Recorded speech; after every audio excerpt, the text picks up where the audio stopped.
Eu queria estar gravando um vídeo aqui para falar do grande risco de uma explosão nas bolsas pelo mundo, por causa da incorporadora chinesa Evergrande, que pode dar um calote. Ela tem até quinta-feira agora para pagar parte da sua singela dívida de mais de 355 bilhões de dólares. E se ela não pagar, essa crise que só com a possibilidade do calote já quebrou várias bolsas ontem, já fez várias bolsas negativarem ontem, pode quebrar o mercado mundial. As bolsas mundiais podem vir a quebrar.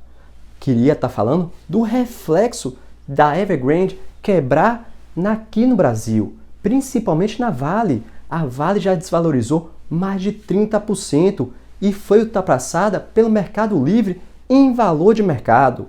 E a Vale, como grande fornecedora de matéria-prima, de minério de ferro para grandes incorporadoras como a Evergrande, pode quebrar mais ainda se essa empresa realmente vier a dar o calote. Isso tudo reflete na economia nacional. A Vale começando a desvalorizar, bolsas internacionais desvalorizando, reflexo na Bovespa.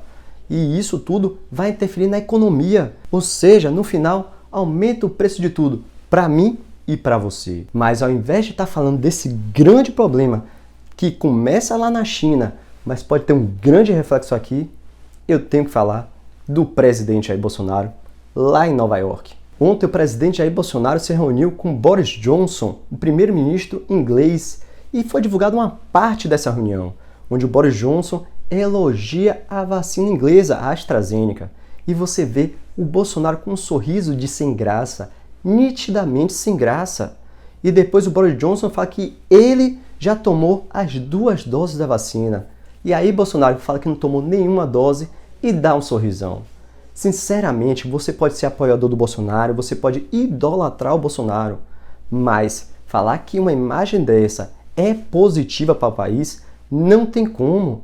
Pode ser positiva, sim, para a base do Bolsonaro. Ele, visando 2022, começar a tentar agradar sua base. Depois da declaração à nação, tinha perdido um pouco do prestígio e ele está tentando recuperar esse prestígio. Mas para a imagem do país lá fora, fica feio demais. Fica tão feio quanto você vê o prefeito de Nova York falando que se o Bolsonaro não tomar vacina, não precisa ir para Nova York. E marcando o Bolsonaro em um Twitter onde tem os locais da vacina lá na cidade. Imagine a situação, imagine a imagem do Brasil como é que está depois desses fatos com Boris Johnson e com o prefeito de Nova York. E o pior de tudo não foi nem isso. O pior de tudo foi o nosso ministro da Saúde perder a compostura depois de várias críticas. Ele estava na comitiva dentro de uma van e aí tinha lá os manifestantes contra o governo e depois o ministro da Saúde perdeu a compostura e começou a dar dedo. Tudo bem, os manifestantes também estavam dando dedo, estavam, mas o ministro da Saúde revidar, dando dedo para os manifestantes. Realmente, o dia de ontem, para a imagem do Brasil, foi lamentável. Mas não para por aí, o presidente pode estar lá nos Estados Unidos, em Nova York, mas tem problema aqui.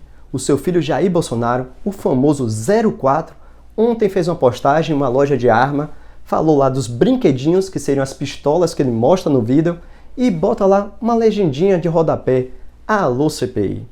Já não basta tanto problema que o presidente enfrenta tentando resgatar sua imagem, tentando resgatar a imagem do Brasil lá fora, com o seu discurso lá na ONU, e agora tem um filho provocando a CPI da pandemia.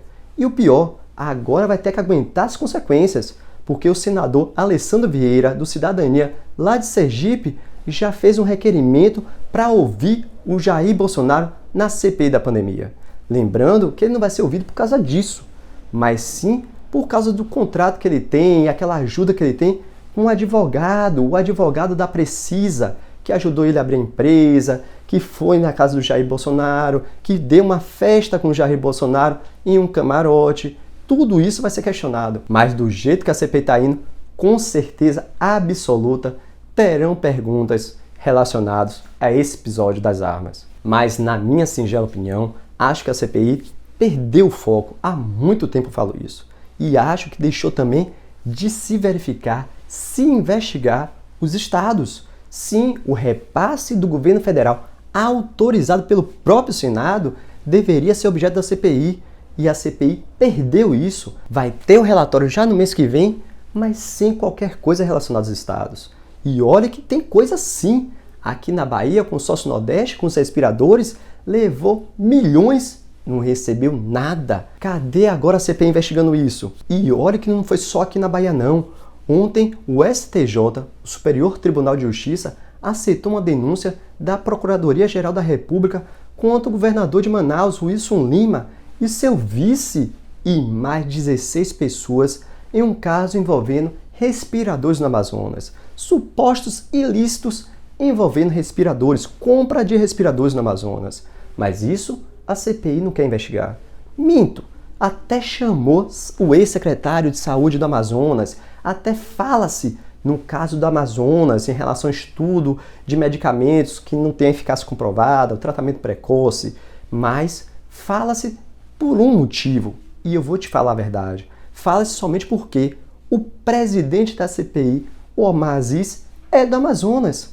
E com certeza ele quer falar muito do Amazonas visando as eleições de 2022. Não seja ingênuo ao achar que não é isso. Se não fosse, investigaria o Amazonas, investigaria a Bahia, investigaria o consórcio Nordeste, investigaria qualquer estado, porque como eu sempre aqui falo nos meus vídeos, se você investigar dispensa de licitação por causa da pandemia em estados e municípios, 99,999% vão ter contratos irregulares, passíveis de investigação e passíveis de responsabilização. Mas essa é só minha singela opinião. Para mais vídeos, se inscreve no canal, aqui é vídeo todo dia. Se você gostou, deixe seu like, compartilhe esse vídeo, por favor, ajude o nosso canal a crescer. E não se esqueça, assista esse vídeo aqui, e até o próximo vídeo.